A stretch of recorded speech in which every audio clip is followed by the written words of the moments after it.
कामठी तालुक्यातील खैरी ग्रामपंचायतीच्या मागील भागात असलेल्या भारत ॲटो पार्ट नामक गॅरेजमध्ये आज सकाळी 8 वाजताच्या दरम्यान भीषण आग लागल्याची घटना समोर आली आहे।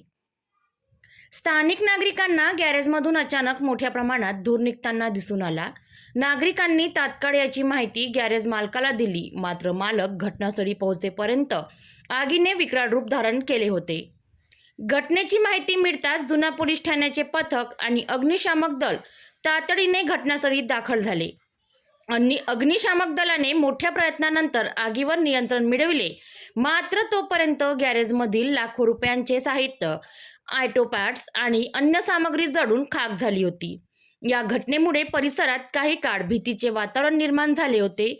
सुदैवाने या आगीत कोणतीही जीवितहानी झालेली नसल्याची प्राथमिक माहिती समोर आली आहे। आगीचे नेमके कारण अद्याप स्पष्ट झाले नसून पोलीस या प्रकरणी पुढील तपास करीत आहेत।